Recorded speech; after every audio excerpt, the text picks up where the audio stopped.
ఈరోజు ప్రార్థన. పరిశుద్ధుడా, ప్రేమ కనికరం కలిగిన ప్రియ మా పరలోకపు తండ్రి, మీ ఘనమైన నామమును బట్టి స్తోత్రములు నాయన.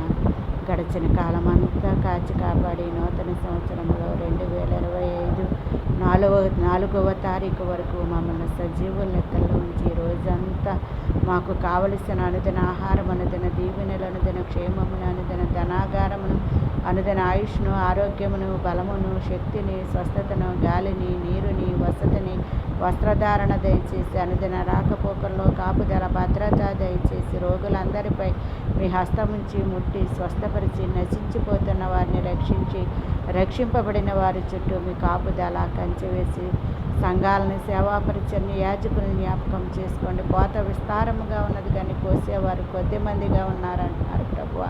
మీ విస్తారమైన కోతను కోయటానికి బలా నమ్మకమైన మంచి దాసుల్ని, దాసురాన్ని పంపమని మీ తండ్రిని వేడుకోమని సెలవిచ్చిన నా తండ్రి నాయన. రాజ్య దినముల్లో, అపాయకరమైన దినముల్లో, దుర్దినముల్లో, భయంకర దినముల్లో మేమున్నాము నాయన. సాతానుడు ఎటు నుంచి వచ్చి మనం ఏర్పరచబడిన వారిని సైతము త్రొట్టిల్లింప చేస్తాడో తెలియని భయంకరమైన పరిస్థితుల్లో మేము ఉన్నాము కాబట్టి మమ్మల్ని రక్షించగలిగిన దేవుడు నీవే కాబట్టి నాయన.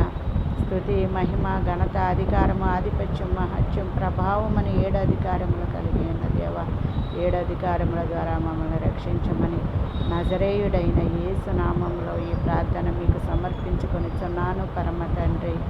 ఆమేన్.